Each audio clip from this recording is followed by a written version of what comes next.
ఎండాకాలం వచ్చేసింది. ఓవైపు ఎండలు మండిపోతున్నాయి. మరికొన్ని రోజుల్లో ఎండలకు తోడు ఉక్కపోత, వడగాలులు గూడా మన మీద దాడి చేయడానికి సిద్ధమవుతున్నాయి. అయితే ఈ ఎండాకాలం దాహార్తి తీర్చుకోవడం కోసం చాలా మంది పండ్ల జ్యూస్‌లు, నిమ్మకాయ షర్బత్ వంటివి తాగుతూ ఉంటారు. దీంతో పాటే పుచ్చకాయ తినడం కూడా సమ్మర్‌లో షరామామూలే. ఎందుకంటే రోడ్లపై విరివిగా ఎక్కడ పడితే అక్కడ పెద్ద పెద్ద సైజుల్లో కనబడుతూ మనల్ని ఊరిస్తూ ఉంటాయి. అంతేకాదు పుచ్చకాయ చాలా మందికి ఫేవరెట్ కూడాను. దీన్ని తినడం వల్ల ఎన్నో ఆరోగ్య ప్రయోజనాలు కూడా ఉన్నాయి. కానీ సరైన పుచ్చకాయలు కొనడంలో మాత్రం కొన్నిసార్లు ఫెయిల్ అవుతూ ఉంటాం. అయితే చిన్న ట్రిక్ తెలిస్తే బెస్ట్ పుచ్చకాయను మీరు ఈజీగా కొనేయొచ్చు. తరచూ మనం పుచ్చకాయలు కొంటూ ఉంటాం. తీరా ఇంటికెళ్లి చూస్తే కొన్నిసార్లు పుచ్చకాయలు సరిగ్గా ఉండవు. ఎర్రగా ఉంటాయని కొన్న పుచ్చకాయలు సరిగ్గా పండకుండా తెల్లగా ఉంటాయి. దీంతో అది తినాలన్న ఆశ సగం చచ్చిపోతుంది.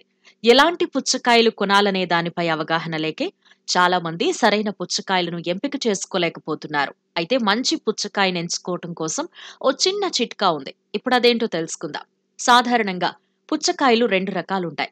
మొదటిది నల్లటి పుచ్చకాయ. ఇది ఏడాదంతా దొరుకుతుంది.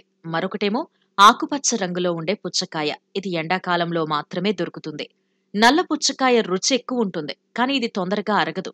అదే ఆకుపచ్చ పుచ్చకాయ కొంచెం రుచి తక్కువగా ఉంటుంది, కానీ ఇది తొందరగా జీర్ణమవుతుంది.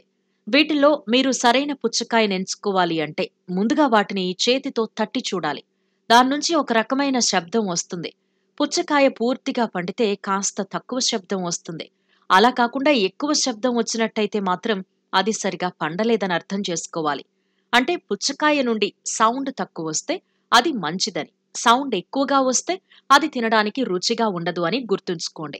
ఈ చిన్న చిట్కా పాటించి మంచి పుచ్చకాయలు ఎంచుకుని అసలైన పుచ్చకాయలోని మజాని ఆస్వాదించండి. ఈసారి పుచ్చకాయ కొనడానికి వెళ్ళినప్పుడు ఈ చిట్కా మాత్రం మర్చిపోకండే.